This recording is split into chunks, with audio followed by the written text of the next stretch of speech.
Buen día, ¿cómo andan? ¿Todo bien? Estamos 11:20 hoy, un programa especial. Arrancamos un poquito más tarde porque tenemos un programa muy especial. Gracias, le agradezco a Pancho, a Rosario por haberme invitado y haberme permitido conducir esto, que lo hago con mucho gusto. Porque hoy tenemos, primero, tengo aquí a mi derecha, lo están viendo en pantalla, a mi amigo Guillermo Toconaz. ¿Cómo andás, Guille? ¿Cómo estás, Juan? ¿Todo bien? ¿Y vos? Bien, todo bien. ¿Todo tranquilo? ¿Conductor designado? Conductor designado por ahora. Después Ojo te voy a con lo que preguntar tomas. algunas cosas, no me quiero olvidar ¿De qué?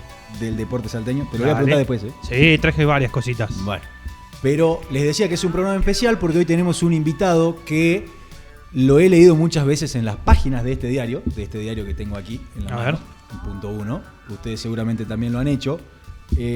Y hoy está aquí porque es periodista, es investigador, es historiador y es escritor también. Ha escrito 2 libros muy interesantes que se van a estar presentando esta tarde en la Usina Cultural. Estoy hablando del señor Aldo Duzdevich. ¿Cómo estás, Aldo? ¿Todo bien? Muy Bienvenido bien, a Salta. muy bien. ¿Eso de conductor designado es porque los demás se emborrachan? Bueno, no sé. no sé. Yo no suelo beber, por eso me hacen muy conducir. bien. Me siento más tranquilo. Total, ¿quién va a chequear esa información? ¿No? Claro. ¿Cómo estás, Aldo? ¿Todo bien? ¿Cómo te está tratando Salta? Y con frío. Con frío te recibo. me habían contado que en este lugar siempre había sol y me mintieron. Te mintieron. Te ¿viste? vendieron ¿Cómo es? otra cosa, ¿no? Qué bárbaro. Bueno, Víctor decía... Víctor, escuchame. Estábamos hablando con Víctor Guía recién. Aldo, te decía recién que vas a estar... no sé si es correcto decir que vas a estar presentando los libros. Vas a estar charlando sobre los libros, ¿no? Claro. Sí, contame. Sí, esto es una vieja invitación de mi amigo Antonio Marocco, que ya hace, no sé, debe hacer 3 años que me viene diciendo que tenía que venir a Salta a presentar el libro de Salvado por Francisco, que es el último que hice, que fue en el año 2019. Y bueno, lo venía siempre por H o por B, ¿no? Esto se venía postergando. Bueno, y a partir de que fallece Francisco y un poco, digamos, el tema de su figura empieza a ser motivo de interés nuevamente, bueno, hablamos finalmente decidimos aceptar la invitación y hoy, gracias a la invitación gentil de Antonio, estamos acá y lo que vamos a hacer esta tarde en la Usina Cultural, creo que es. La Usina Cultural, sí. Exactamente. Una charla charlar un poco lo mismo que te voy a comentar acá, solo que con otro despliegue, tal vez con imágenes y qué sé yo, sobre estos 2 trabajos que yo ya hice. Uno es del 2015 y otro es de 2019, o sea que no es la presentación del libro, son libros que ya casi están agotados, claro. Algunos están agotados, ¿no? Pero bueno, de eso vamos a estar conversando hoy. Y te escuchaba, Aldo, decir ayer que es hacer justicia con la historia, ¿no? Hay muchas cosas que no se conocen por ahí, o que se conocen o se escuchan de oído, y vos profundizás sobre eso. ¿En qué pienso, por ejemplo? Se habla ya que hablamos del Papa Francisco, se habla de... ¿y por qué Francisco no vino a Argentina? ¿Y por qué? Y algunos dicen, no, lo que pasa es que él tiene una ligación política o una cuestión política que de un lado que del otro, y es una cosa que hay que empezar a rebobinar y irse por lo menos 40, 50 años atrás en la historia argentina y empezar a ver qué fue lo que fue pasando, ¿no? Por eso digo, tienen que ver los 2 libros que vos escribiste también. La historia, esta es una ciudad... Vengo a una ciudad que es la ciudad de Güemes. Sí, claro. Y acá de qué otra cosa se puede, porque hace a la esencia de los pueblos. La historia es la esencia son las raíces. Y hay una frase que Francisco usaba mucho, que es de un poeta, no sé si argentino o uruguayo, Bernardes, que dice todo lo que el árbol tiene de florido es lo que viene de lo que tiene sepultado, de la raíz. Entonces dice, claro, vos ves las flores, sí, pero no te olvides que esas flores y esos frutos que uno ve en el árbol, que es lo que uno ve, tiene está enraizado profundamente, y eso es en los pueblos la historia. O sea, entonces si no conocemos nuestra historia, la historia de nuestros padres, la historia de nuestros abuelos, y la historia, en este caso, de las luchas de nuestra patria, y bueno, siempre va a haber una parte que nos falta, y siempre el comienzo va a ser malo, porque este es el problema. Los malos relatos de la historia, o el desconocimiento de la historia, te lleva a equivocar el discernir el presente y el futuro, porque porque estás partiendo de bases equivocadas. Es decir, a mí me gusta siempre una frase que decía Perón. Dice, Perón era un gran lector de la historia. Vos agarrás los libros de Perón y él te habla de Epaminonda, ¿viste? Y vos decís, ¿quién diablo es Epaminonda? ¿Quién? ¿Vos escuchaste? ¿No? ¿De dónde nació ese hombre? ¿Viste? Claro, y ese es un general de Esparta, y cuando él te habla de Epaminonda te está dando un ejemplo extraordinario. Yo lo suelo usar siempre en la política, para los compañeros, porque dice, Epaminonda era un gran general de Esparta que pierde una batalla. Entonces lo degradan y le dan como tarea la limpieza de la ciudad, o sea, lo ponen de recolección de residuos. Sí. Y sería como una degradación, y dice, y nunca Esparta estuvo tan limpia. Este ejemplo, es decir, él contaba esto dando este ejemplo, ¿no? Que es muy común en la actividad política. Aquel que llega a concejal y un día no le toca la lista, ya se ofendió y dice, no, yo estaba para más. Sí. Yo tenía que ser diputado y después tenía que ser, ¿cómo? ¿Viste? Y entonces si le dan otro lugar, se siente que no es un lugar para él. Y en realidad, y esta es la enseñanza de Perón, que da para nuestra gente, que nuestra gente no lo ha leído, le calienta muy poco y nadie le da bola a este tipo de enseñanza, lamentablemente, ¿no? Pero esta enseñanza de Perón es ese. Bueno, lo importante es que el lugar que uno le toque ocupar sea de mayor importancia, de menor importancia, la función que le toca hacer la haga con la mayor pasión, eficiencia, calidad, es decir, que le ponga todo el sentido de responsabilidad y de amor a la tarea que te toca hacer, ¿no? Y no esta cosa de priorizar siempre, es que si a mí no me dan esto, yo ya me ofendí, me enojé, me fui, ¿viste? Y ya empieza la cosa del enojo, el internismo ese que es tan típico. Lo vemos día a día, ¿no? En esta época preelectoral. Claro, por eso. Acuérdense, entonces ya ustedes acuérdense el nombre Epaminonda, Epaminonda, que no es un boliche bailable, ni una... No es muy habitual tampoco, entonces ya la palabra significativa. Ni una bebida nueva, pero tiene... yo me acuerdo de eso porque después hablaba de un general, ahí ya no me estoy acordando el nombre, que era un general de Napoleón, ¿no? Dice, era un general, dice, había hecho todas las campañas, dice, encima de una mula, dice.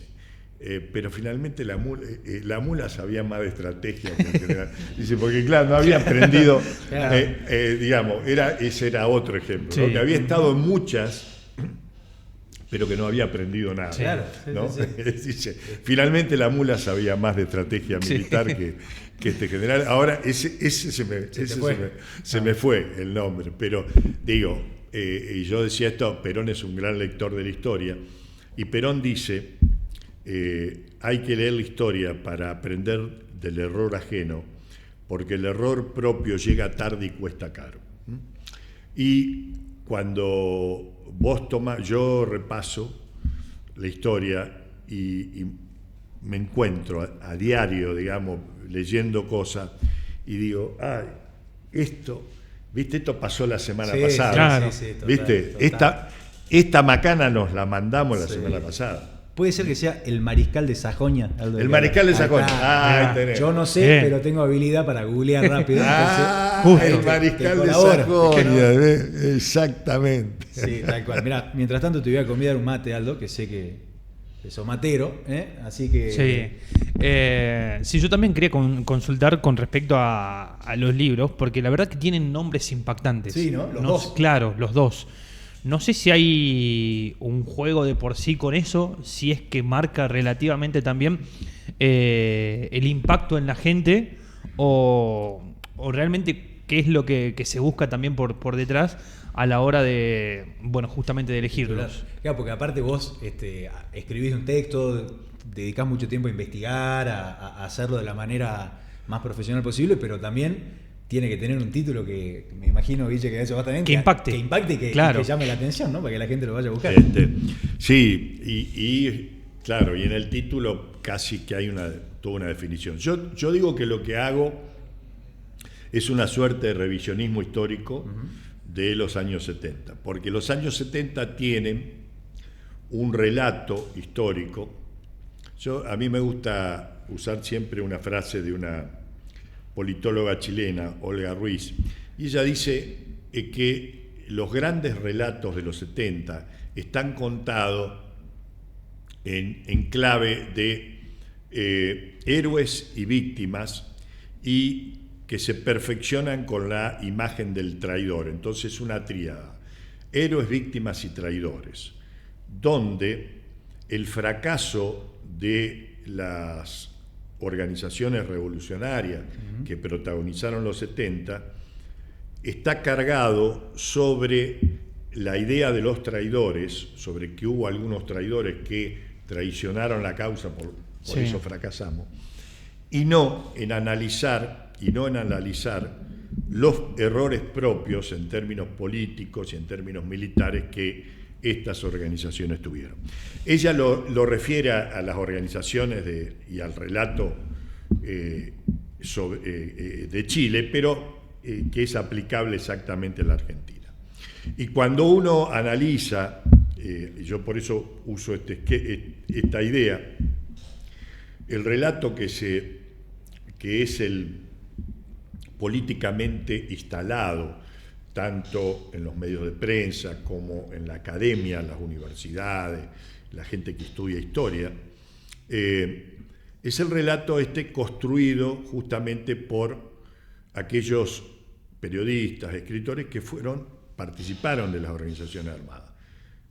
Horacio Berbisky, Bonazo, Anguita, Soane, Feynman.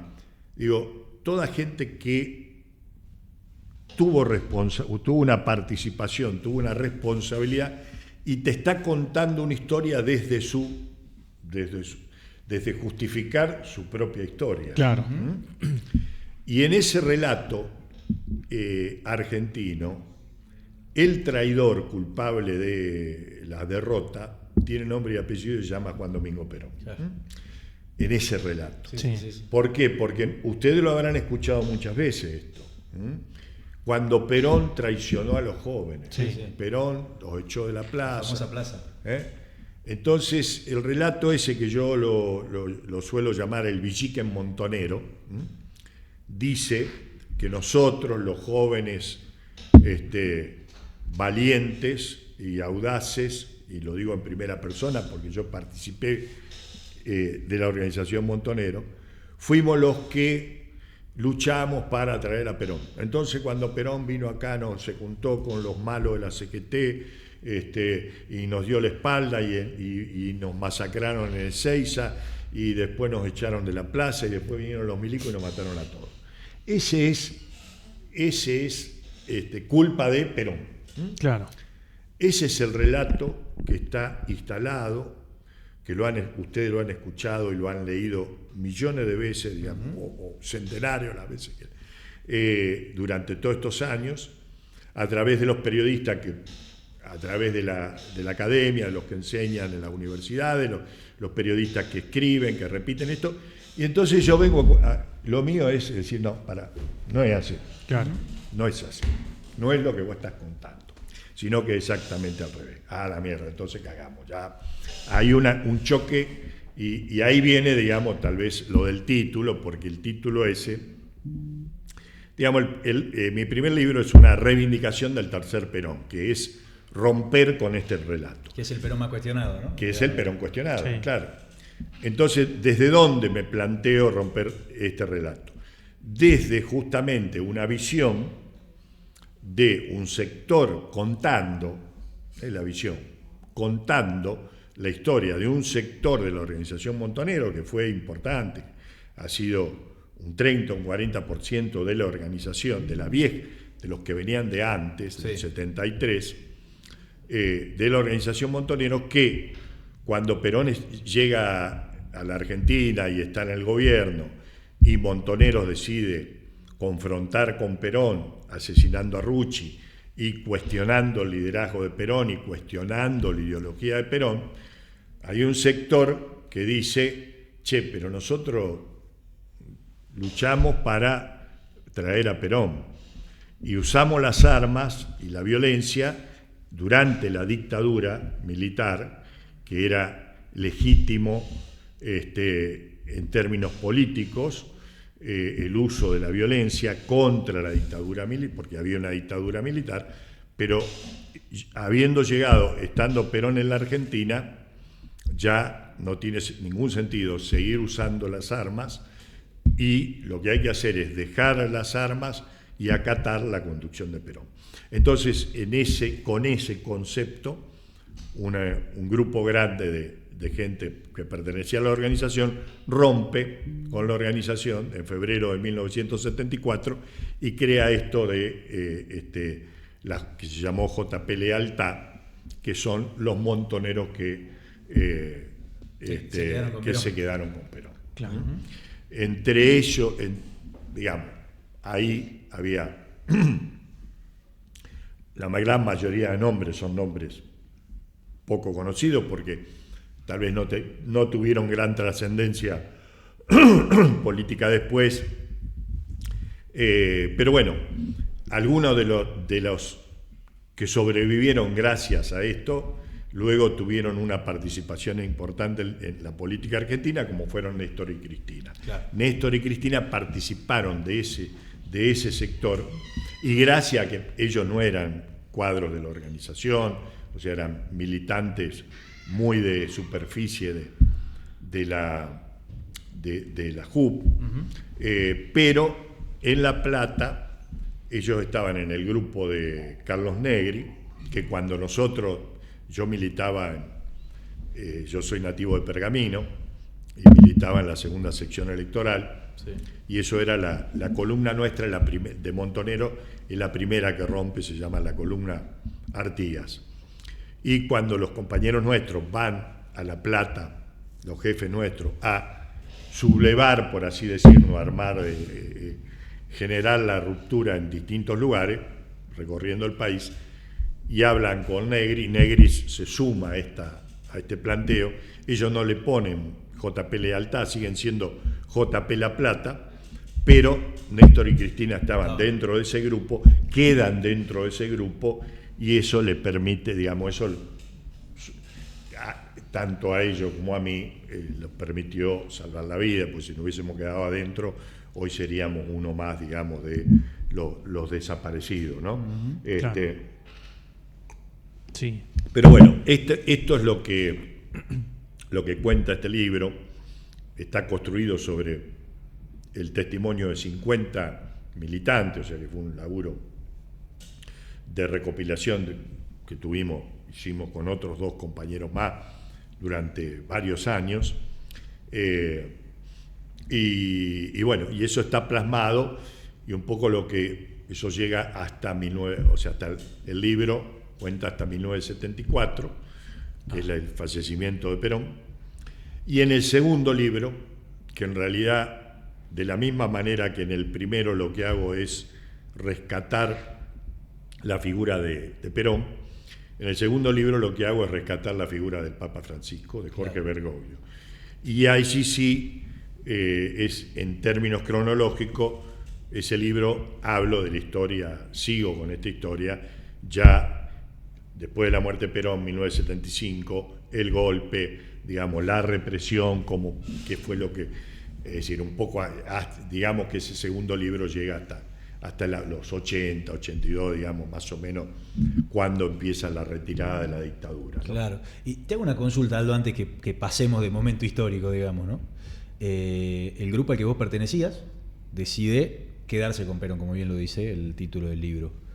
Ahora, acabas de mencionar vos, Perón fallece en el año 74 y el gobierno queda a cargo de Isabel.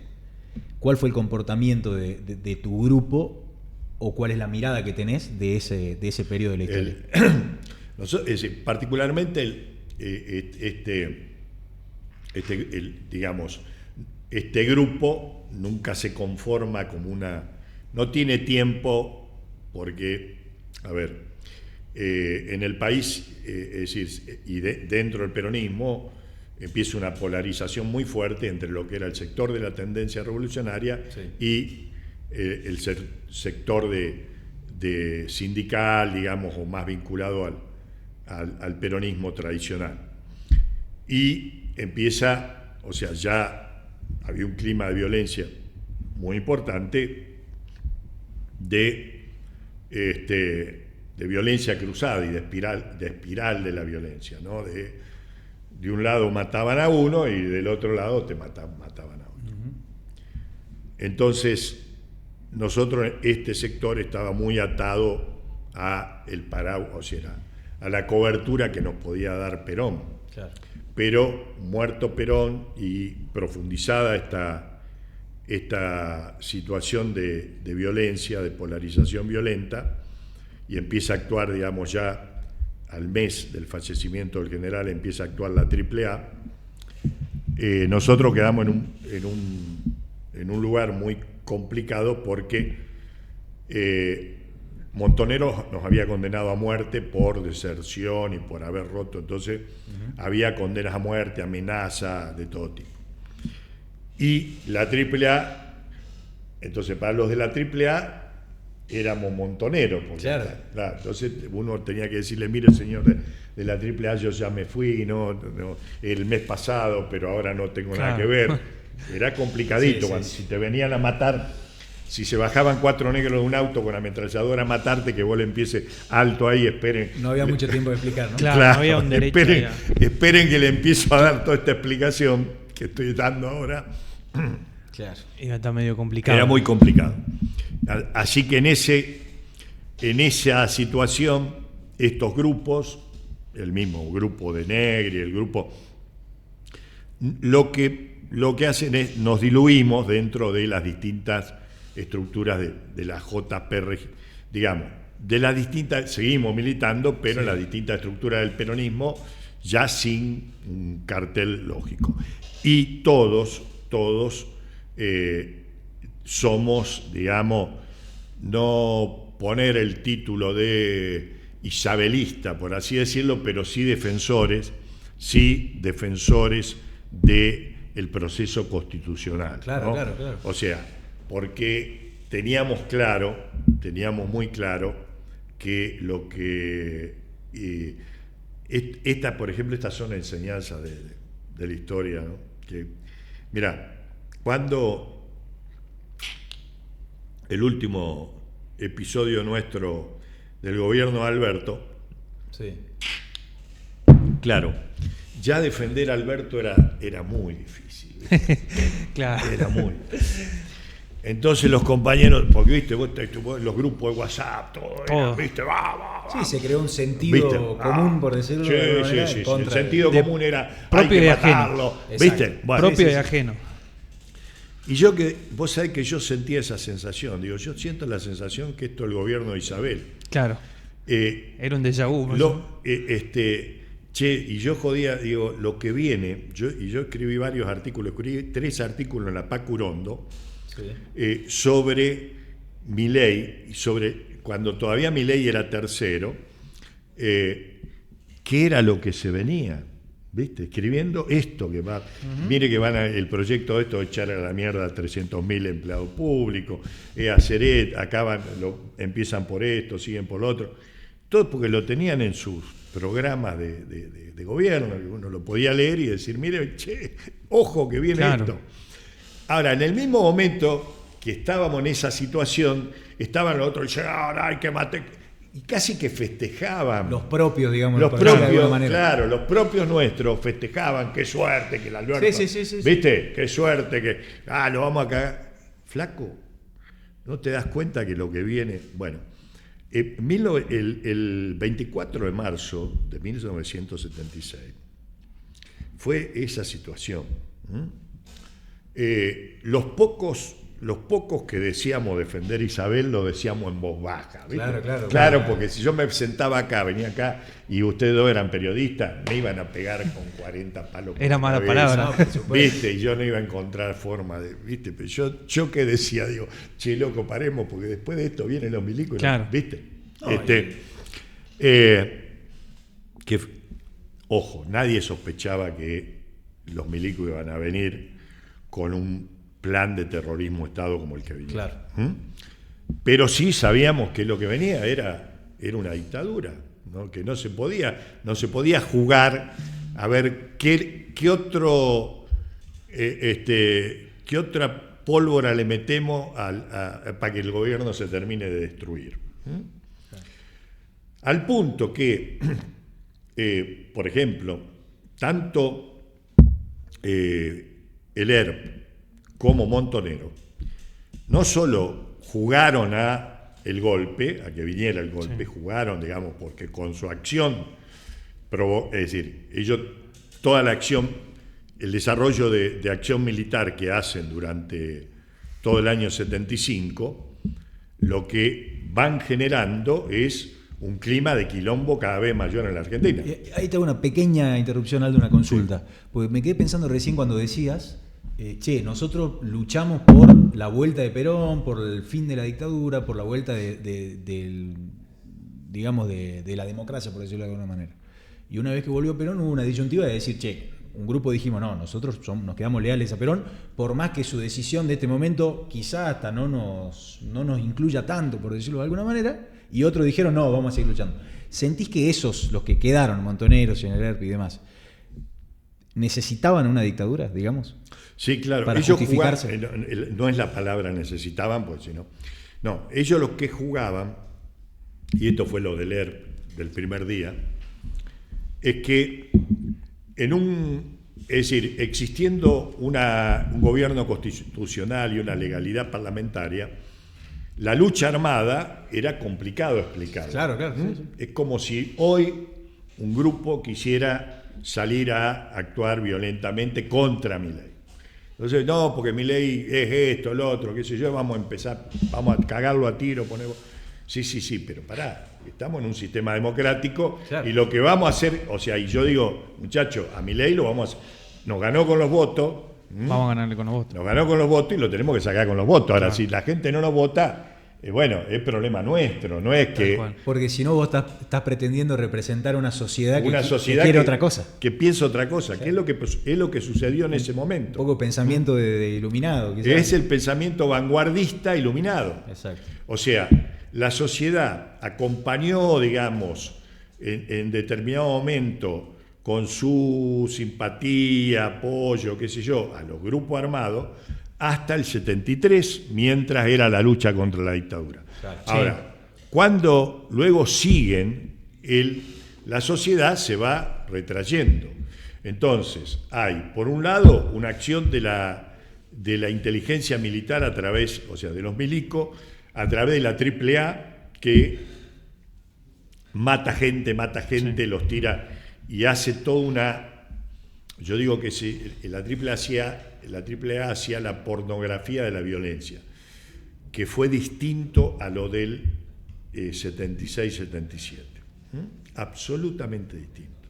Son estas cosas que por ahí, digamos, los que no la vivieron, los que no la investigaron suficientemente, no lo conocen.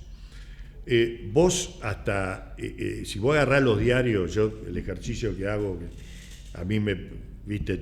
Es terrible leer los diarios del año 75 porque las páginas de los diarios chorrean sangre, son 6, 7 asesinatos por día, que vos no sabés a qué lado pertenecen los muertos. ¿Ya? ¿Viste? Claro. Te cuesta, no podés determinar quién mató a quién, cuál fue, si fue desde la guerrilla o fue desde la derecha o fue desde algún otro lado. Bueno.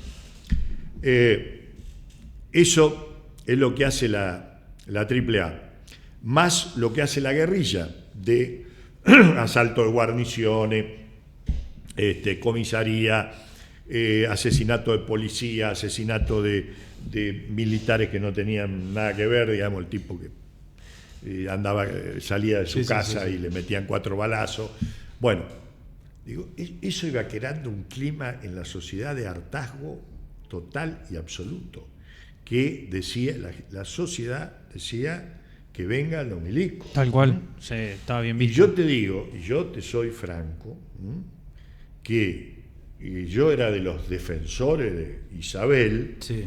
Y cuando fue el golpe es como dice, por fin, claro. ¿Viste? Bueno, se terminó.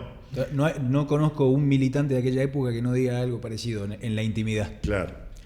Y las organizaciones armadas que planteaban, bueno, a nosotros esto de que haya una presidente constitucional, que funcione el Congreso, la justicia, la Cámara de Diputados en cada provincia, eso nos complica la lucha. Acá lo que necesitamos es clarificar la lucha, que el ejército, digamos, que los milicos estén de un lado y nosotros del otro. Entonces, cuando esto se clarifique, el pueblo se va a venir detrás de la vanguardia revolucionaria. Y esto lo dice, por ejemplo, hay una nota famosa de Santucho, sí, que dice, pronto va la vanguardia revolucionaria camina adelante y las masas van ahí. Las masas de la pelota, no fue nadie, hermano, te quedaste solo, y a partir del 24 de marzo los milicos te empezaron a cazar. No fue una guerra, fue una cacería de conejos, donde fueron a agarrar cada pibe como ustedes, ¿viste? Y los masacraron total y absolutamente. Entonces, pero ellos jugaron a esto y se pusieron contentos. La revista Vita Montonera, el titular del 24 de marzo dice, cayeron los payasos del circo, o sea, viva que cayó Isabel, y no estaban diciendo vivan los milicos, pero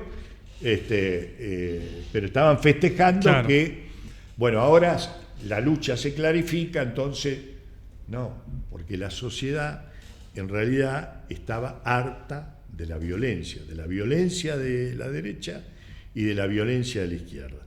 ¿Y qué pasó el 24 de marzo? En los diarios dejaron de aparecer, mágicamente vos sentiste que acá no pasa nada, ¿no? Yo siempre cuento la experiencia personal del 24 de marzo, ¿viste? ¿Qué hiciste el 24 de marzo, papá? Claro, todos sabíamos que venía el golpe. Esto era anunciado, ¿viste? Salían próximamente, ¿viste? Sí. Era más anunciado que un partido de fútbol. Todo. Se iban poniendo la fecha, qué sé yo. Y ya, el día 23, vos veías por la tele que en la Cámara, en el Congreso de la Nación, los diputados estaban quemando papeles, pidiendo adelanto de siesta, llevándose. Bueno, chao, era el golpe. O sea que no. Una crónica no muerta anunciada. Nadie, esto no era sorpresa para nadie. Bueno, nosotros, ¿qué visión teníamos del golpe? Teníamos visión del golpe de lo que había sucedido en Chile, ¿no? El golpe de Allende. Entonces, el golpe de Chile había sido toque de queda, el Estadio Nacional lleno de presos, fusilamiento. ¿Viste? Eso era el golpe de Chile, ¿no? Entonces uno estaba en la cabeza, estaba esperando eso. Bueno, nosotros, el 23, dejamos con otros 2 compañeros, nos fuimos a la casa de uno, que era la casa menos quemada, digamos, claro, el menos quemado de todo, Y con la radio prendida a esperar el comunicado número 1. Hasta que llegó, no sé si fue 2, 3 de la mañana, que llegó el comunicado número 1, el golpe. Al otro día, a las 8 de la mañana, en un Fiat 600, bueno, lo primero que hicimos fue ir a tirar ahí en Neuquén, en una lagunita, todo lo que teníamos, empezando por algunas armas que teníamos. Pero fíjate vos que hasta el 24 teníamos, porque a veces digo, ¿cómo? Hasta el 24 tenía armas. Tenía todo. Claro. Y lo primero que hago el 24 es ir a Tirar. Sí, se terminó la lucha, se terminó. ir a tirar, Sí. a tirar las armas, ¿viste? Nada. Sí. ¿Viste? Entonces ¿Y tiramos qué más tirar? libros, papeles, todo. Claro. Digo, pero lo más simbólico. simbólico era tirar las armas. Y entonces, ¿qué hicimos? Dijimos, bueno, vámonos a la mierda. Teníamos una carpa. Claro, Neuquén es una provincia jodidísima porque hay dos puentes. Solamente en ese momento había 2 puentes para salir para el norte. Y caminera de policía de un lado, policía del otro. 3 pibes el día del gol, claro, yéndose. Madrugada. Un poquito obvio, ¿no? Claro. No llegamos, no, ¿viste? Era. Bueno, entonces dijimos, no, arranquemos para el sur. Entonces arrancamos para el sur y claro, al rato que íbamos, pero mirá que en Piedra del Águila hay gendarmería. Si vamos por el lado de en Zapala hay regimiento. En Junín de los Andes hay regimiento. En Bariloche hay regimiento. Había regimiento por todos lados. ¿A dónde íbamos a ir en la cordillera? Peor.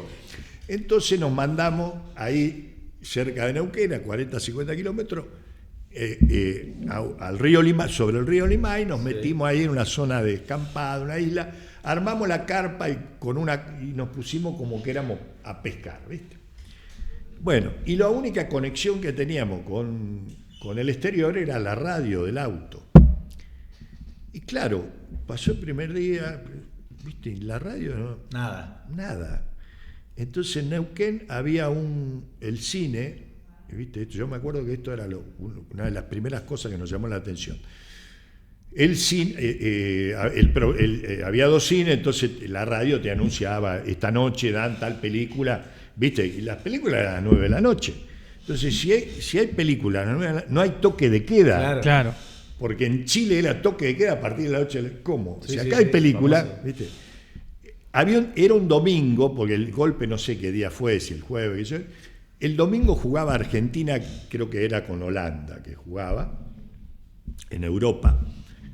Y se hace el partido. Y vos escuchás el partido por la radio. Claro, ¿viste? sigue todo normal. Bueno, conclusión.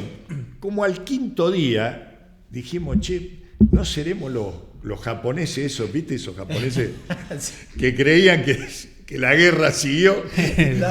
Siguieron un tiempo. ¿Viste? Claro, porque hoy parece hasta una locura. Estamos acostumbrados al celular, al contacto permanente. Ahí era radio y escuchar. Forma de vos transmitir algo, olvidate. Claro, olvidate. Entonces dijimos, pero pucha, acá no pasa nada. Nosotros estamos escondiéndonos de una supuesta represión y un golpe salvaje. Que nada. Y nada. Entonces, calladito la boca, nos volvimos, ¿viste? Y bueno, y nos quedamos como no hagan ola, claro. ¿Viste? Calladito, de casa al trabajo, del trabajo a casa, ¿viste? No hagan ruido. Y con los días, bueno, nos empezamos a enterar que a fulano y a otros, que eran amigos nuestros, algunos legisladores, qué sé yo, el 24 los habían levantado y estaban presos. Pero eso fue todo lo que supimos y lo que supimos durante durante el transcurso de la dictadura. O sea, recién en el fin del 82, 83, empiezan a aparecer en Neuquén, bueno, desapareció fulano. ¿Cómo? Pero si eso no... ¿Viste? Y vos... Claro. Que esto es otra cosa que no se entiende, ¿no? O sea, no es que todo el mundo sabía que acá en la esquina de tu casa estaban secuestrando gente, no. Y él que había visto algo, lo sabía, o qué sé yo, ¿viste? Susto. Con el susto, no, eso no se hablaba, nadie decía nada, Mejor no te metas, ¿no? Era como... Claro. Pero además, digo, los que teníamos alguna militancia política éramos los primeros. Claro, los fundados. O sea, viste, o veías venir un compañero caminando y que sabías que había estado en alguna cosa pesada, te cruzaba de vereda. Claro. Vos sabías decir, che, a este capaz lo estén siguiendo, capaz que para qué lo voy a saludar, Sí. para qué... Era una época, en esa época, digo, ahora se usan los celulares, nadie tiene anotado un número de teléfono. En esa época nosotros todos usábamos una agenda, una libretita, Sí. donde yo tenía tu teléfono. Sí, claro. ¿Viste? Y esto era un hecho bastante común, de que si nos cruzábamos, y yo sabía que vos estabas en la pesada, te pedía tu libretita y arrancaba el pedacito de papel donde estaba mi teléfono. Porque uno sabía, y gente que ha caído por esa libretita, ¿viste? Claro. Que a lo mejor era un compañero de facultad, Sí. uno que le fuiste a comprar El plomero. No sé. Claro. un plomero. Bueno, esto y la sociedad, te diría que hay una encuesta, en esa época no se hacían encuestas, pero sí se empezaron a hacer encuestas cuando llega Alfonsín en el 83, y hay una encuestadora que pregunta a la gente qué sintió, digamos, qué pensó con el golpe militar en el 83. Y hay una enorme mayoría que dice alivio. Es decir, yo digo, los milicos llegaron con el aplauso de las clases altas y las clases medias acomodadas y la indiferencia y resignación de la clase trabajadora. Nadie salió, los muchachos del PCR siempre son grandes admiradores míos porque yo he escrito un par de notas contando que uno de los dos partidos, el FIP, el Frente de Izquierda Popular, salió diciendo su oposición al golpe, y el PCR en su diarito llamó a tomar las armas para defender el gobierno de Isabel. El PCR, Claro. ¿viste? Sí. Cosa que no hizo ninguna agrupación del peronismo, ni se nos ocurrió, ¿viste? Ni el PC. Ni cerca, ¿no? Y bueno, claro, el PCR eran 10 muchachos como son ahora, nadie se enteró que ellos llamaban a tomar las armas. Pero cuando se hace esa encuesta, el 70% de la sociedad, ¿viste? ¿No? Dice, bueno, yo sentí alivio, el país era un quilombo y tenía, ¿viste? Entonces, fíjate vos, y yendo a estas cosas de volvemos, ¿no? ¿Para qué sirve la historia? ¿Para qué carajo me estás contando todo esto? Si esto es cosa de viejos, y ahora ya, bueno, anda a contarle a tus pibes. Bueno, mire, muchacho, el mal aprendizaje de esta historia nos lleva a repetir errores. Entonces, uno de los errores más típicos de la política, y Perón solía decir, lo mejor suele ser enemigo de lo bueno es lo posible. De pronto hay momentos en la etapa histórica que uno tiene que agarrar lo que tiene, porque lo que viene, cuando vos decís, no, yo quiero mejor que esto, sí, pero sabés que estás haciendo, sos enemigo de lo que tenés, y lo que estás contribuyendo es a romper esto y a que venga algo del otro lado, digamos, ¿no? Que es lo que pasó. Y Aldo, perdón, Guille. Sí, no. No, porque te decía, relacionándolo con el otro libro, Salvador por Francisco, en todo esto que estás contando y esta época, bueno, complicada de la Argentina, ¿qué rol jugó? No sé si qué rol jugó, pero qué militancia tenía o qué actividad política, si se quiere, tenía quien luego fue el Papa Francisco, porque se lo suele, nosotros no habíamos nacido en esa época, Claro. y lo que escuchamos siempre fue, no, porque el Papa era peronista cuando él era militante peronista y demás. ¿Era tan así? Francisco nunca tuvo una militancia política como sí la tuvieron muchos curas, ¿no? Sí. Carlos Mujica. A ver, el jefe mío de Montonero, la columna mía, que después va a ser el jefe de La Lealtad, era un cura. ¿Viste? A ver, el que me daba un arma a mí era un cura. Ya está. Por lo tanto, digamos, había curas que...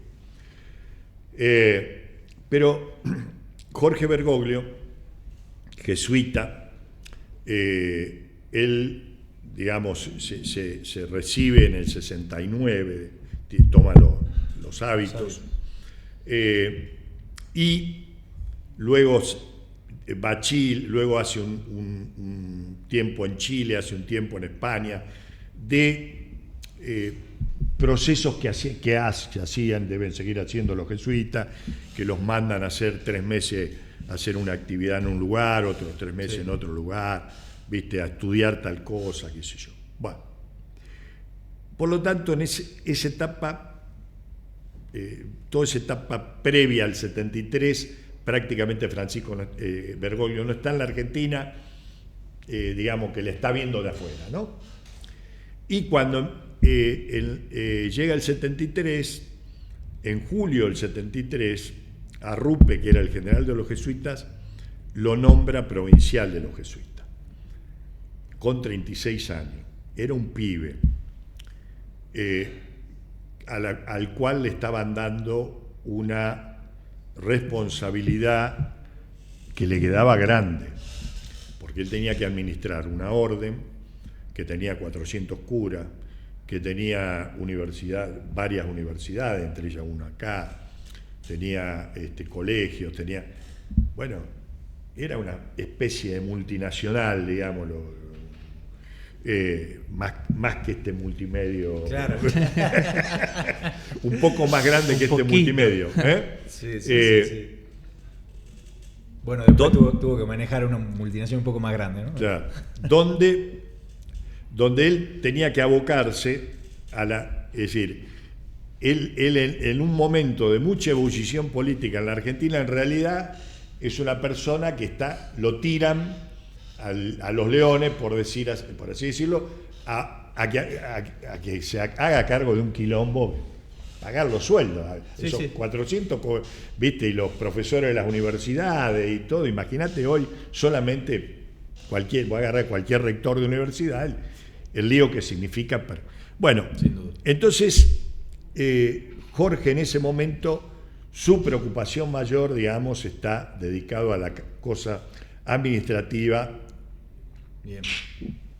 De la provincia jesuítica. Pero en simultáneo, en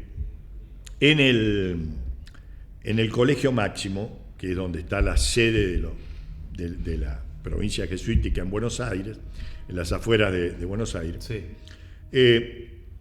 Allí se reunían un grupo de intelectuales muy importantes vinculados a la cosa nacional y al peronismo.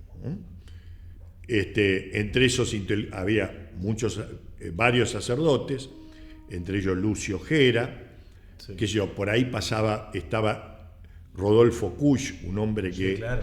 Es muy importante, digamos, un filósofo muy importante, que hizo aportes extraordinarios. Y aquí en Maimará, ¿no? Claro, también. Y lamentablemente, digamos, es poco conocido para nuestra intelectualidad. Bueno, ese grupo que se reúne ahí son los que van a dar origen a lo que se llamó la teología del pueblo, que es una rama o una división de lo que es la teología de la liberación. La teología de la liberación, que en general adoptan los sacerdotes del tercer mundo, nace en Perú con Gutiérrez, un cura, también creo que era jesuita, pero la teología de la liberación tiene una impronta muy cercana a el pensamiento marxista, la lucha de clases, etcétera, etcétera. La teología del pueblo tiene una impronta, o sea, en la teología de la liberación el sujeto histórico es el proletariado, y en la teología del pueblo el sujeto histórico es el pueblo entendido como un conjunto que excede los trabajadores, claro, donde ingresan otros sectores. Y entonces, y un pensamiento vinculado a lo que son los movimientos nacionales latinoamericanos, los grandes movimientos nacionales latinoamericanos, y en Argentina el peronismo. Entonces, esa teología del pueblo que nace allí,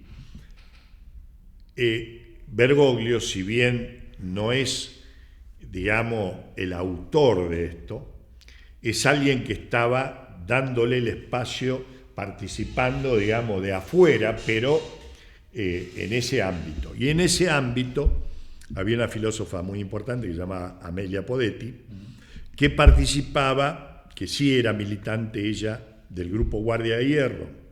Entonces... ¿De San Luis? ¿Puede ser? No. No importa. No sé si... No importa. Sí, hay algunos Podetti que son de San Luis, pero no sé si... No viene al caso, Claro. Pero la curiosidad. No, pero vos me dijiste y a mí me salta en la cabeza porque alguna cosa conecté ahí alguna vez. Yo se lo escuché, creo habérselo escuchado a un amigo común. De los apellidos. Pero bueno, Amelia vivía en Buenos Aires y militaba en Guardia de Hierro. Sí. Entonces, es cierto que Bergoglio tenía vínculos, charlas con la gente de Guardia de Hierro a través de esta chica, de esta mujer.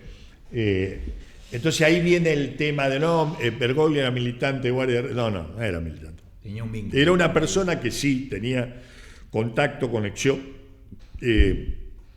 diálogo con este grupo del peronismo y tenía básicamente, digamos, un vínculo, sí, más en términos ideológicos, si querés, con esto de la teología del pueblo, que es lo que se va a retomar, digamos, en su papado, ¿no? Su papado recoge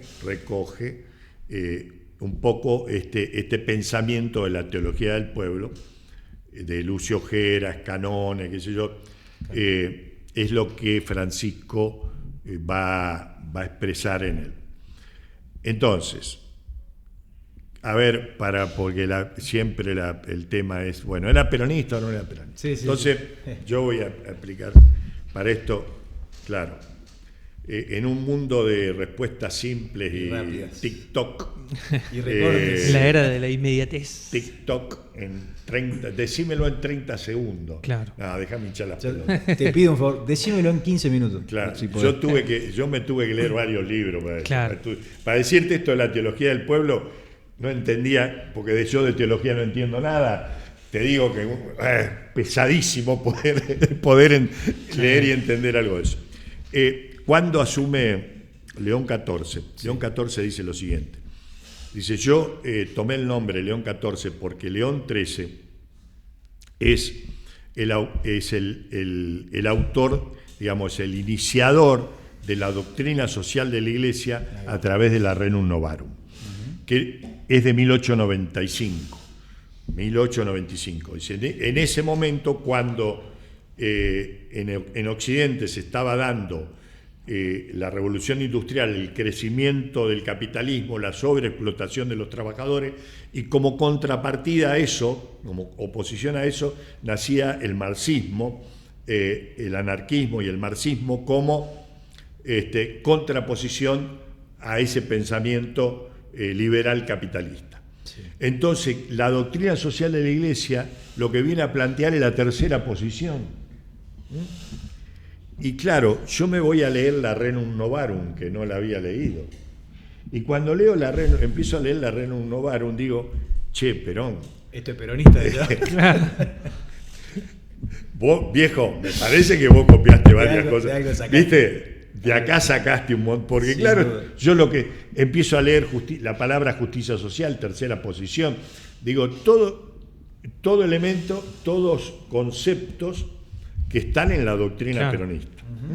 Entonces, esto es el tema del huevo y la gallina. Esto es el huevo y la gallina. Porque si Perón tomó gran parte del pensamiento doctrinario original, sí, nace de lo que es la doctrina social de la Iglesia. Y luego, Francisco es un continuador de la doctrina social de la Iglesia.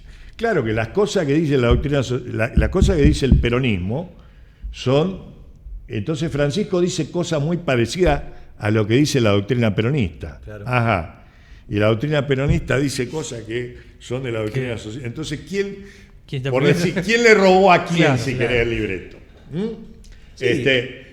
Digo, hay una continuidad natural del pensamiento, no es una cuestión partidaria. Exacto. No es una cuestión partidaria. Hay una cuestión. Entonces yo cierro esta idea con una anécdota que el propio Bergoglio la contó varias veces. En el 50 había un obispo en Resistencia que se llamaba Monseñor de Carlo, que era muy amigo de Perón y que era el que le daba letra, digamos, a Perón sobre estos temas, con quien Perón conversaba estas cuestiones del pensamiento, como yo, digamos, tengo curas amigos y me instruyo de gente que me sabe más que yo de esto y me puede dar. Bien, Perón hacía esto, porque además Perón, es decir, su formación es una formación de tomar de cada pensador aquello que le vino bien para componer un corpus y un pensamiento nacional. Entonces dice que, claro, a Monseñor de Carlos lo habían empezado a acusar de que era peronista. Y entonces va Perón un día a un acto en Resistencia y dice, bueno, vengo a aclarar un equívoco. Acá se está diciendo que Monseñor de Carlos es peronista. Y esto no es cierto. Lo que pasa es que Perón es de carlista. Chao. Lo mató. Entonces digo, si Perón viviera, diría exactamente lo mismo.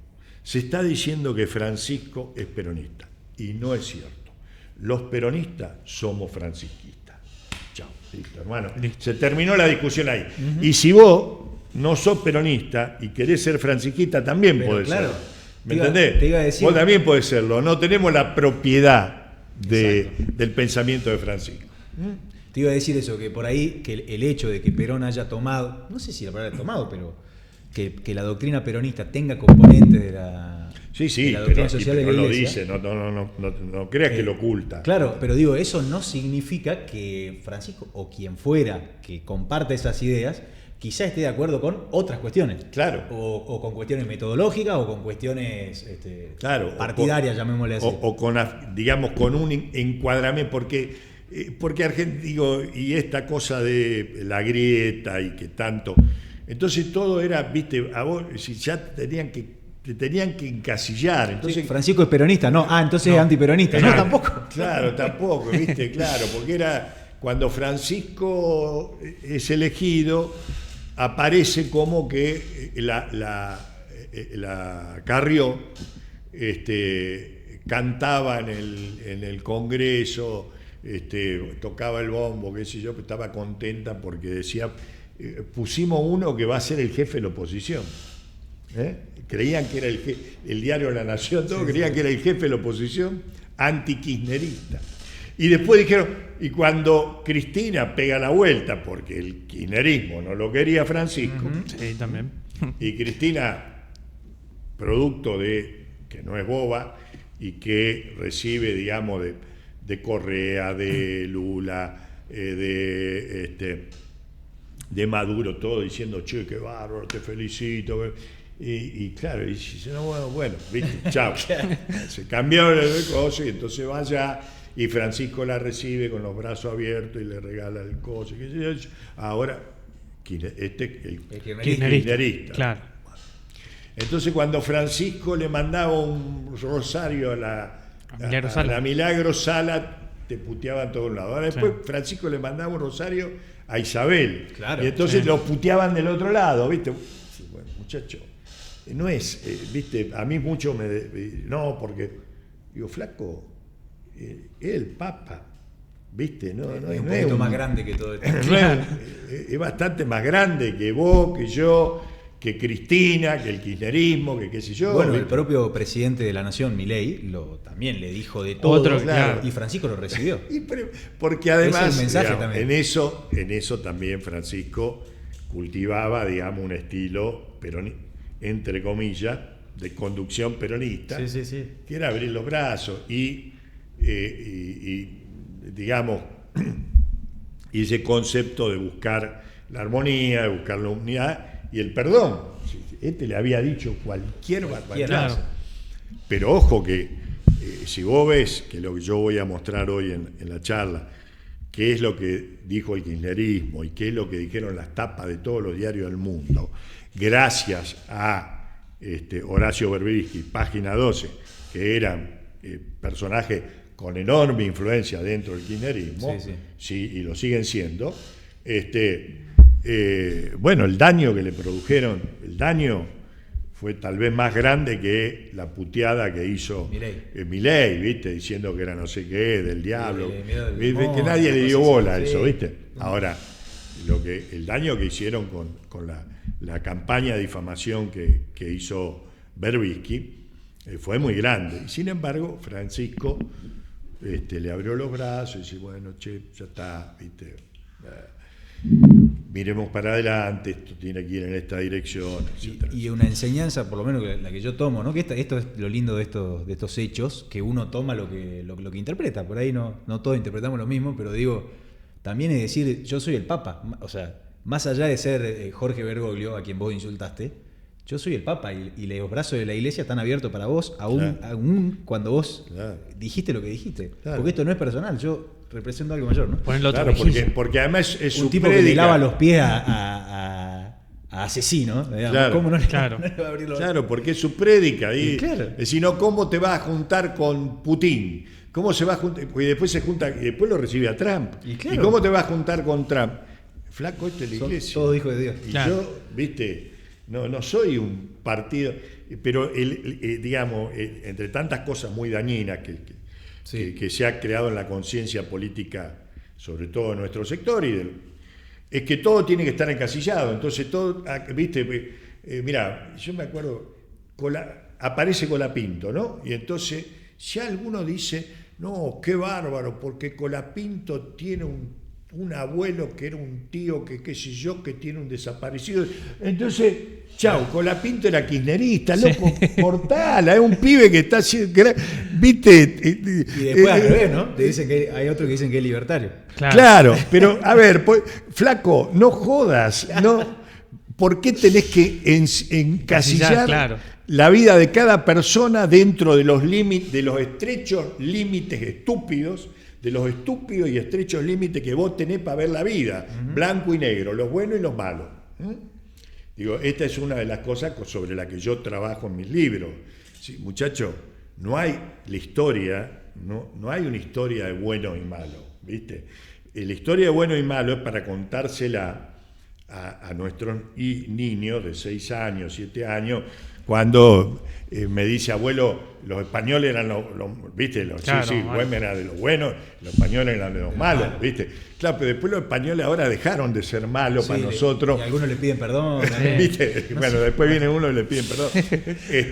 Pero digo, la historia, y sobre todo la historia propia y la vida de los hombres, donde vos ves que hay un determinado hombre, hay un personaje que hoy está en este contexto y en esta circunstancia, actúa de determinada manera, que supuestamente uno puede encuadrarlo, decir, bueno, actuó del lado positivo, bueno, no sé qué.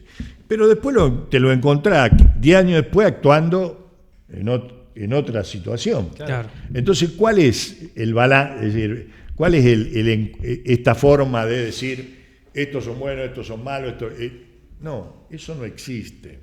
Eso no existe. Existe, digamos, un devenir histórico y existe en la historia y en la realidad, digamos, que nadie es propietario del 100% de la verdad. No hay una verdad absoluta.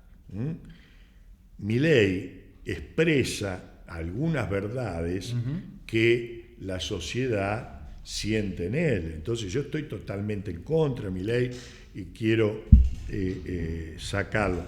Pero ojo, que me tengo que dar cuenta, y que me tengo que dar cuenta que yo no puedo decirle por un micrófono a aquellos que me estén escuchando y que votaron a Milei que son idiotas, que son globoludos, que son... No, momento, ¿viste? Porque si yo como peronista creo, una de nuestras verdades, que es lo mejor que tenemos el pueblo, y que el pueblo en realidad, digamos, hay que respetar su decisión en democracia, yo no puedo estar haciendo lo mismo que hacían cada vez que los otros, claro, que cuando nos votaban a nosotros decían, no, porque estos son todos negros peronistas, no entienden nada, entonces le dan, como le dan un choripán. Son ignorantes y planeros. Claro. Entonces por eso votan, claro. Y después esos mismos por ahí terminaban votando a otro. ¿Y ahora qué? ¿Yo voy a decir eso de la gente que son ignorantes, que son brutos? No, momentito. ¿Viste? Alguna razón hay, y que es lo que yo debo preguntarme estando de este lado de la política, de la balanza. Alguna razón hay por la cual la gente no lo votó a Massa y eligió votar a este tipo. Sí. ¿Viste? Y si no nos damos cuenta de eso, y si no analizamos cuáles han sido los errores que hemos cometido para que la sociedad nos dé la espalda, nunca vamos a avanzar. Entonces esta cosa por eso digo, eso de encuadrar buenos y malos, entonces yo digo, todo lo que hacen los míos, aunque sea la peor de las cagadas, es bueno. Todo lo que hacen los del otro es malo. Todo malo. No, flaco, la vida no es así. La vida y la historia no es así. Aldo, perdón, hay una pregunta del amigo Fernando Galván, porque nos consulta a través del chat.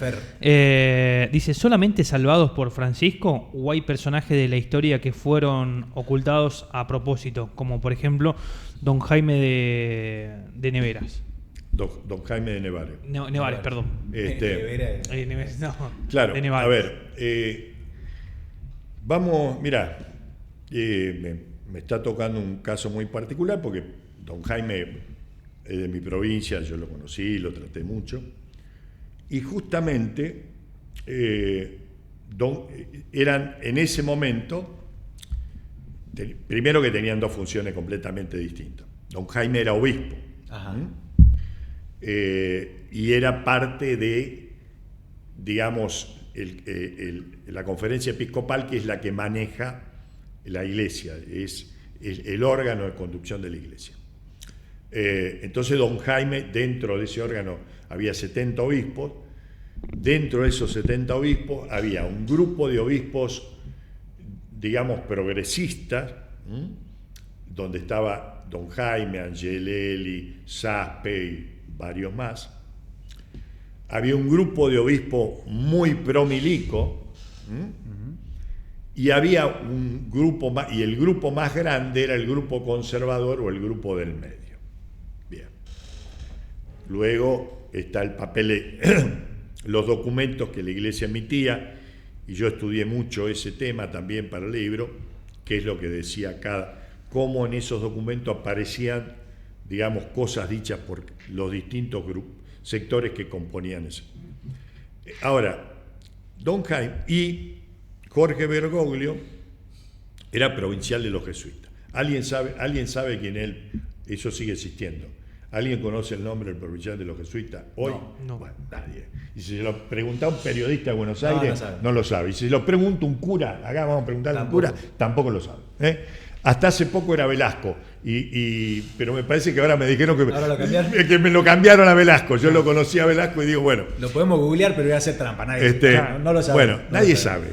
En esa época, por eso dice, no, porque Bergoglio, qué sé yo. No, flaco, era un personaje, no estaba en la conducción de la iglesia. No tenía esa estatura todavía. No tenía esa estatura.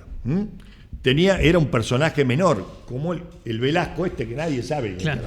¿Viste? Bueno, perfecto. Pobre Velasco, que yo ¿viste? Digo, le pedí perdón, digo, mira, yo no es que te tiro para abajo a vos, pero te pongo como ejemplo, claro. Porque bueno, a ver, poniendo un ejemplo concreto de hoy en día, es como que se reúnan los gobernadores y yo te diga, pero ¿qué hizo el intendente de tal pueblo. Claro, por el ejemplo, intendente. o el concejal de... Claro, ¿viste? Y, qué sé yo. Y no estaba en esa No reunión. estaba, digamos. ¿viste?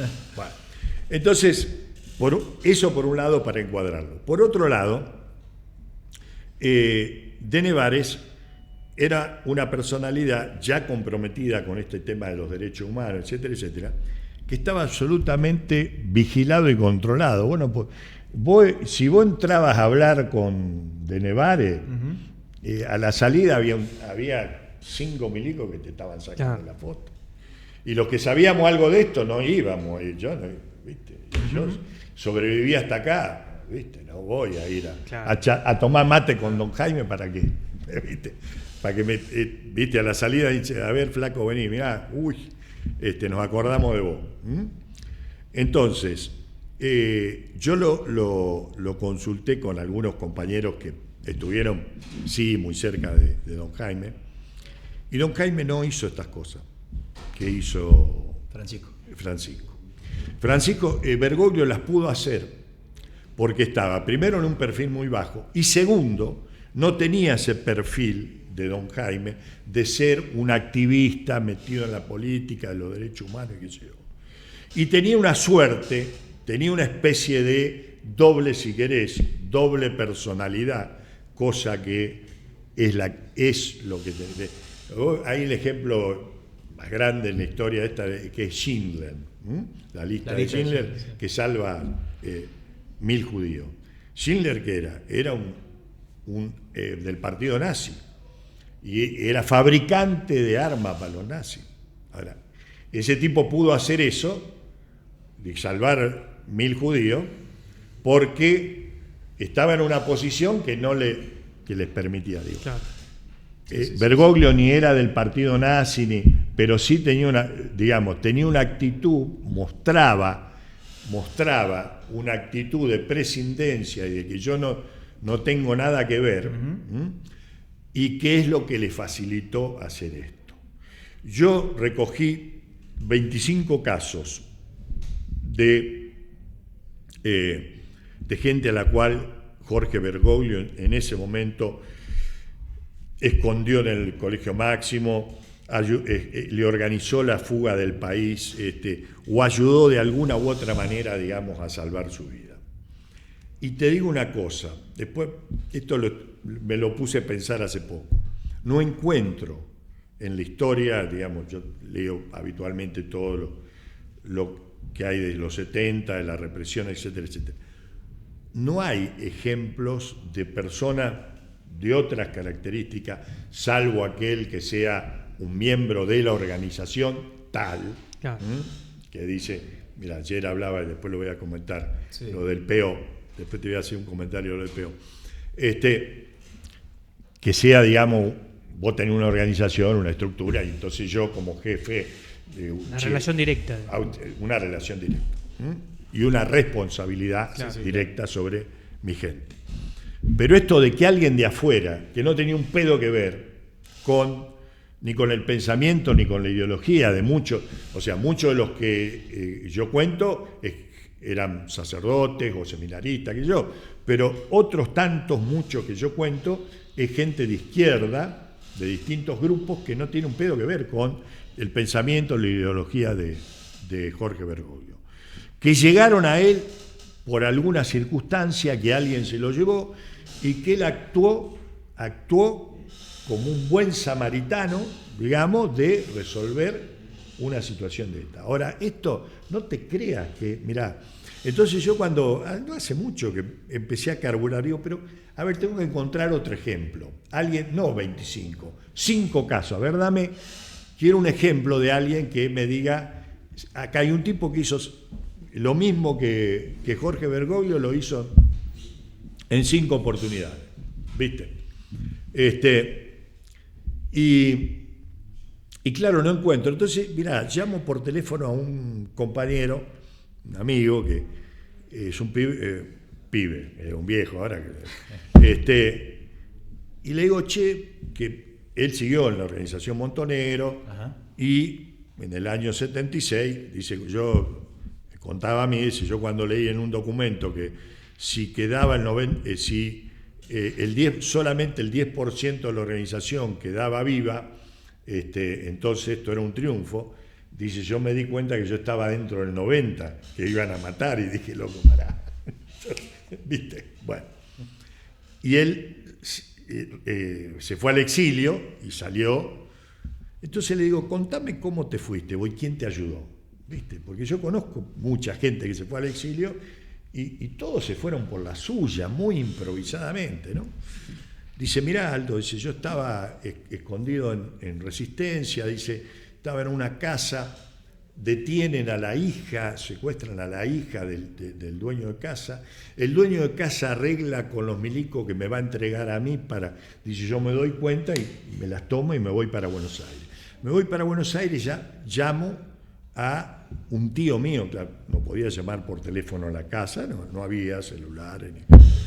Dice, bueno, para pedirle ayuda, dice, apareció mi tío, me trajo una guita y me tiró a las 6 de la mañana, dice, fue así, me tiró en Plaza Italia a las 6 de la mañana y me dijo, chau, tomátela. Claro. El tío, o sea, un familiar directo, ¿me entendés? Que ni siquiera quería, y después me agrega, ¿no? Dice, mira, ¿a qué punto no querían comprometerse con mi situación? Dice que yo me olvidé un bolso y que él lo prendió fuego cuando prendió fuego el bolso porque podía ser un elemento.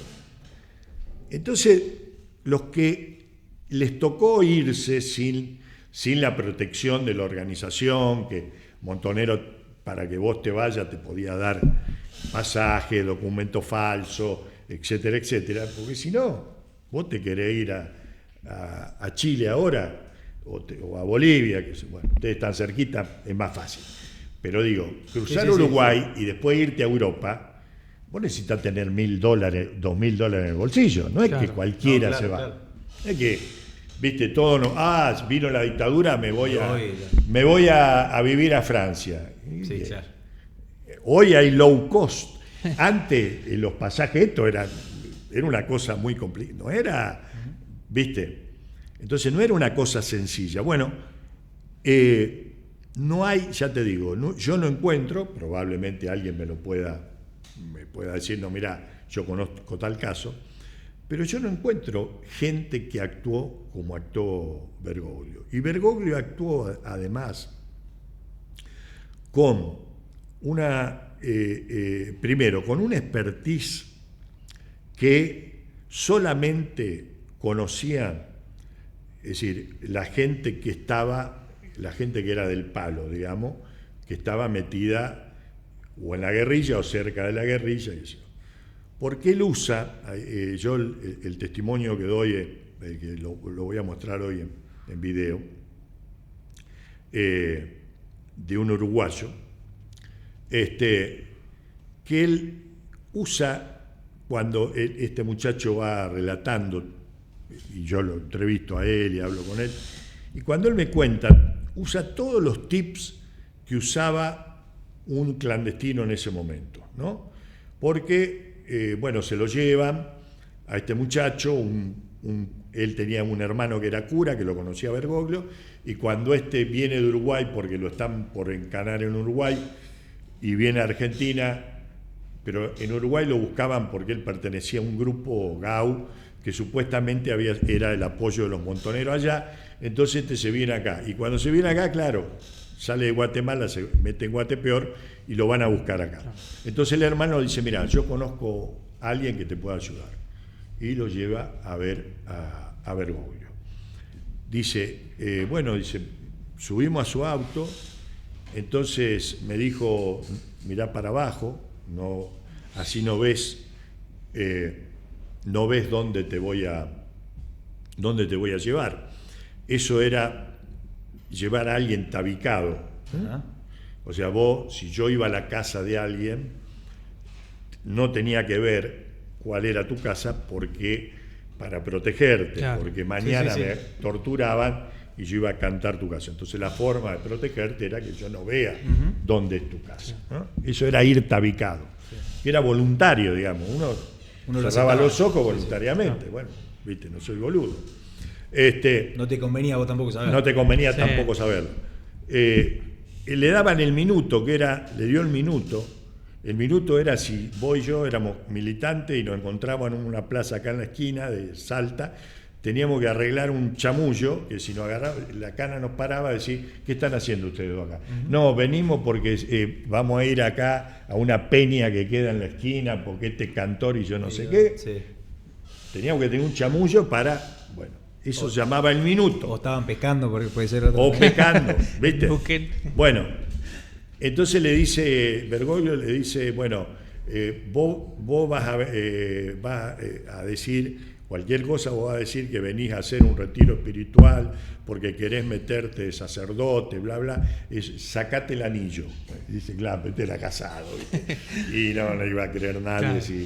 Bueno, después, cuando lo oculta, le arma el plan de fuga y le dice por dónde había que fugarse, que era la frontera más permeable que había, era por Iguazú. Le consigue los pasajes para que vaya, lo acompaña al aeropuerto para ver que subió al avión. Le da la instrucción de que cuando se bajen en Iguazú no tomen taxi porque todos los taxis están controlados por la cana. Que tomen la última balsa para cruzar, que la balsa de los bagalleros, los contrabandistas, es la menos controlada. A ver, flaco, ¿de dónde sacaste todo eso? Claro. Iba a preguntar eso. Bueno, así, eso se lo pregunté yo así a él. Así arrancaste vos. Así arrancaste a investigar, digamos. Eso para mí fue una gran duda hasta que lo pude hablar con Francisco en persona. Y le dije, tu pregunta, dígame, ¿usted dónde sacó todas esas cosas? Porque esto lo sabían los tipos, lo podía saber yo más o menos, o los tipos que estaban, viste, en este palo. No es que, tengo un amigo que lo persigue la policía, la cosa, y te digo a vos, ayúdame, y vos me vas a decir, yo qué sé yo. Claro, ¿viste, no tengo boludo? ni idea. Claro. ¿Qué sé yo?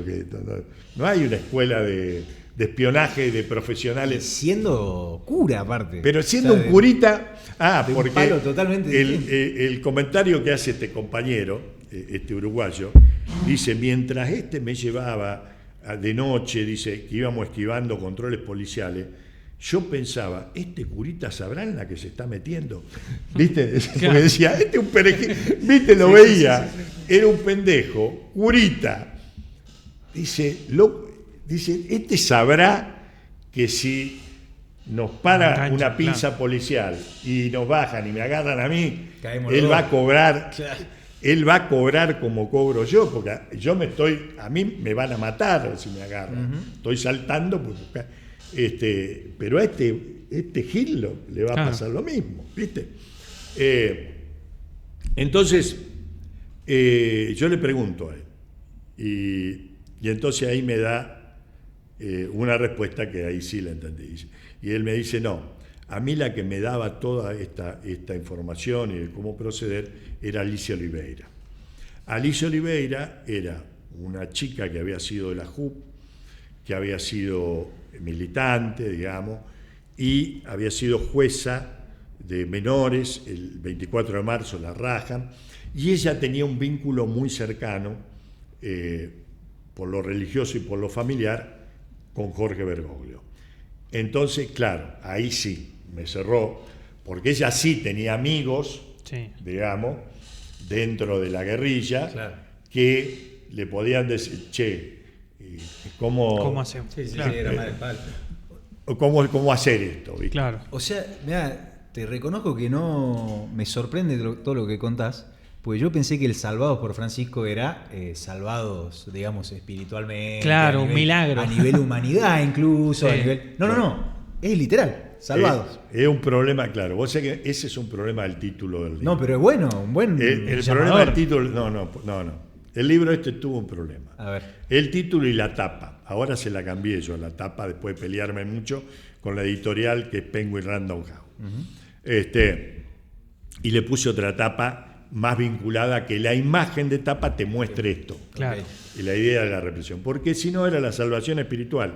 Y las librerías, ¿qué hicieron? Este es un libro político, claro, loco. Claro. Estoy hablando de estas cosas. Cero. Sí, alguna parte espiritual te pongo, pero Te lo ubicaban en contexto religioso. Claro, me lo ponían en los...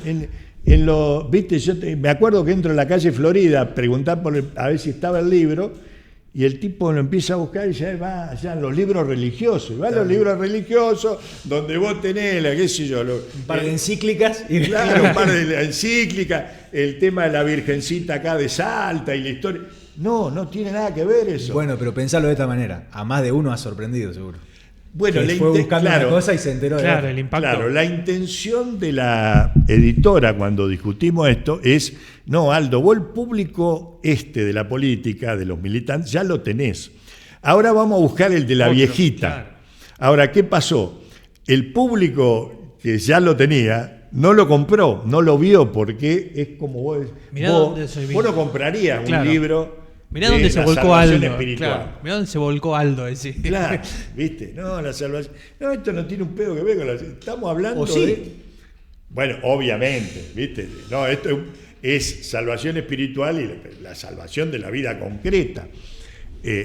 Y acá hay algo que dice: cuando Arrupe lo pone de provincial de los jesuitas, la consigna que le da es: tenés que cuidar a tu gente. Cuidar a tu gente es una cosa muy genérica, porque acá el director de este medio puede decir, bueno, yo cuido a mi gente, Sí. ¿viste? Los pibes que laburan, pero los cuido ¿en qué sentido? Che, a que estén, laburen, les falte se sientan nada. cómodos, que no les falte nada. Un mate, por ejemplo, que no. Que está faltando porque nos quedamos sin agua. Nos quedamos sin nada. Perdón. Bueno, en cambio, esta cosa de cuidar tenía un sentido mucho más profundo. Cuidar de que no te los maten, porque en América Latina ya había habido, en otros lugares de América Latina, asesinatos de jesuitas que estaban vinculados a la actividad política, etc. Tengo un pequeño paréntesis. Tu gente, su gente. ¿Quién era su gente? No, su gente es los miembros de su congregación. Los miembros de la congregación, Claro, ok. los miembros de su congregación. Perfecto. Vos sos el jefe de los jesuitas. Encima esto son organizaciones milico, porque San Medio Ignacio era militares. militar, Sí. ¿viste? Y fíjate vos que el jefe, el pap, digamos, el number one de los jesuitas, se llama general. General se llama, ¿viste? Y cuando vos ves cómo funcionan con los sistemas de las órdenes, digo, para mí no es, ¿viste? Yo ahí no duraría mucho porque Claro. la disciplina esa que tienen esto no es muy conveniente. Bueno, pero la historia es esa, que en realidad, digamos, el libro Salvado por Francisco es la contracara de la historia que contó Berbisky, donde supuestamente, digamos, creó una ficción, una difamación de un Papa Francisco colaborador de la dictadura, cuando fue exactamente lo contrario. Un tipo que no solo no tuvo nada que ver con la dictadura, sino que fue un tipo que se arriesgó, como no nos arriesgamos gran parte de nosotros, a salvar vidas, poniendo en riesgo su propia vida. Esto yo se lo dije a él, ¿no? Digo, porque yo lo pongo en el libro. Digo, Aristóteles dice que el valor es un justo término entre la cobardía, que es la ausencia total de valor, y la temeridad. El temerario es el loco ese que no sabe nadar y se tira a nadar en Mar del Plata y se pone en riesgo él y a los bañeros que van a ir a socorrerlo, ¿viste? Porque pelotudo. Sí. Bueno, es el temerario. Es el temerario. Entonces, yo lo que le digo, y lo describo en el libro, digo, mire, si yo tengo que juzgar al Jorge Bergoglio, criticar al Jorge Bergoglio de esa etapa, diré que estuvo mucho más cerca de la temeridad que del justo valor que dice Aristóteles. Mira. Digo, yo creo que usted fue y se lo dije a él así, porque además te lo permitían claro. en el diálogo, ¿no? Digo, usted fue un irresponsable. Y él me dice, sí, claro, visto ahora, pero usted, en esa época, usted recordará, dice que en esa época tampoco sabíamos muy bien qué era lo que estaba sucediendo. Tampoco teníamos real conciencia de lo que hoy vemos, que te tira, viste, la ESMA, los centros de todo. Claro. Toda esa cosa, no es que era Voz Populi. Por ahí se Tampoco. sospechaba capaz, pero no se sabía. Claro, digamos. se sospechaba. Y capaz que ni eso, alguna que... A ver, yo he conocido varios muchachos que estuvieron presos en la ESMA, uno de ellos Jaime Dri, que fue el único que se escapó. Y él me contaba, y otros también, que también me han contado lo mismo, los prisioneros de la ESMA, cuando le decían que los iban a trasladar, se ponían contentos y pedían que los trasladen, porque los milicos decían que el cuento, el verso, era que iban a ir a una prisión en el sur, qué sé yo. ¿Viste? Entonces pedían que lo trasladen. Hoy sabemos que la palabra trasladar es que te subían a un avión y te tiraban al mar. Dice, pero, esto te lo cuentan los sobrevivientes, los muchachos decían, che, ¿y cuándo me tocará mi traslado? ¿Viste? Algunos de los que estaban ahí ya, los que eran más viejos, sabían, claro. ¿viste? Decían, flaco, no esperes, tú, ¿viste? No pidas. O tampoco le decían, porque si a vos te va, bueno, que te pongan la inyección, que te adormece y ¿para qué te voy a hacer, para qué te voy a decir, mirá, Sí. te están llevando a la silla de ley, a la muerte, ¿viste? Bueno, digo, esto que hoy todo el mundo sabe, porque se habla, hay millones de libros escritos, cientos de charlas de esta naturaleza, todas esas cosas en ese momento no se sabían. Ni siquiera las sabían las organizaciones que estaban siendo, yo que tengo muy estudiado, digamos, todo el tema, y la revista de Montonero, la Evita Montonera, recién empieza a usar el término desapariciones en el 78, o sea que se comieron 76, 77, ellos su revista oficial no hablaban de los desaparecidos, no hablaba de los campos de concentración, no hablaba, por dos cosas, ¿no? Una, porque no tenían por ahí la exacta dimensión, estaban en el exilio ya, y otra, porque no querían generar pesimismo en su tropa, porque claro, a los de acá le decían vamos ganando, ¿viste? Claro. Como los milicos en la guerra de Malvinas, decían estamos ganando, que es mentira, estaban masacrando, entonces no podían contar también la verdad de el aniquilamiento que estaban sufriendo, ¿no? Pero bueno, digo, por una cosa o por la otra, ni siquiera las organizaciones armadas hablaban de lo que estaba sucediendo en ese momento. La verdad que impecable. Un lujo, Sí. un lujo, Aldo, tenerte. Ahora te convidamos un poquito más de agua. Contame, Aldo, por último, para ir cerrando. Llevamos, aunque no te haya dado cuenta, ni vos ni nosotros, 1 hora y 20 hablando. Ah, la pucha. Por eso yo te pregunté cuánto tiempo teníamos. Y yo te dije que porque vos si quieras. vos me das cuerda, no paro más. Pero para mí vos tenés que parar. valió la pena.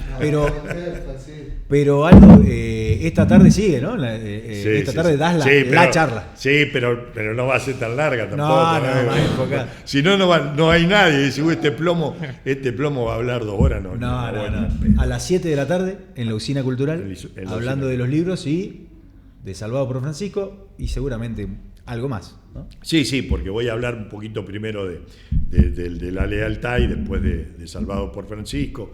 Voy a mostrar estos testimonios que conté recién de la gente que involucrada, digamos, que Francisco salvó. Voy a mostrar algunas fotografías de época.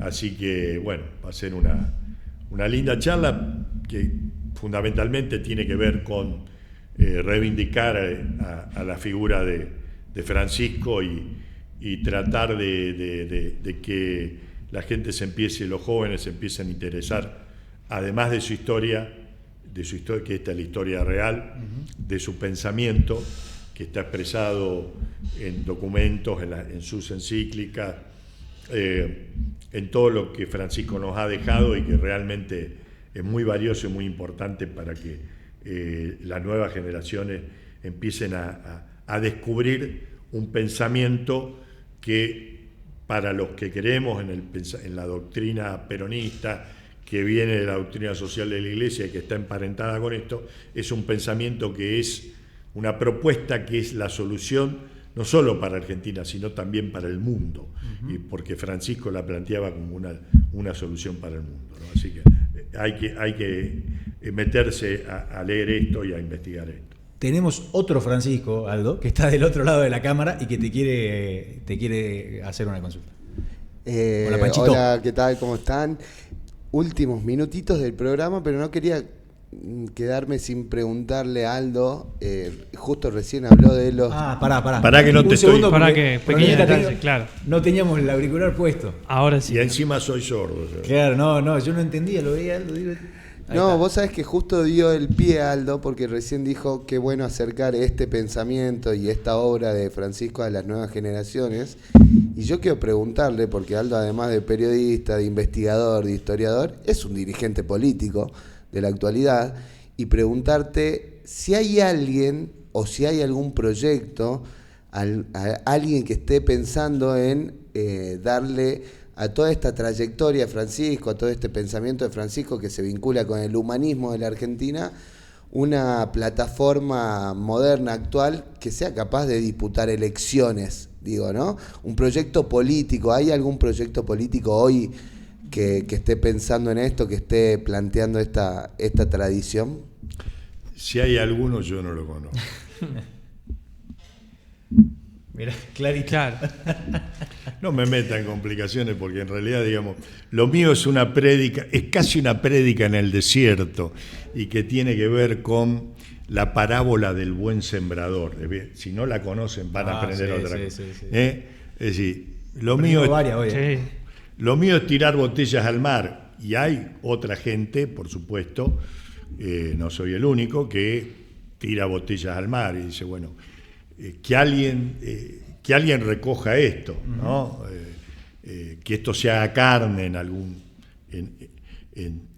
alguien, en alguna gente, en algún grupo, y luego eso se vaya convirtiendo en una opción concreta, que es lo que vos me preguntabas. Y no, yo hoy lamentablemente digo, soy poco optimista con la realidad, no, para no decir pesimista, soy poco optimista con la realidad que nos toca vivir y con el futuro mediato, por lo menos el que tenemos a corto plazo.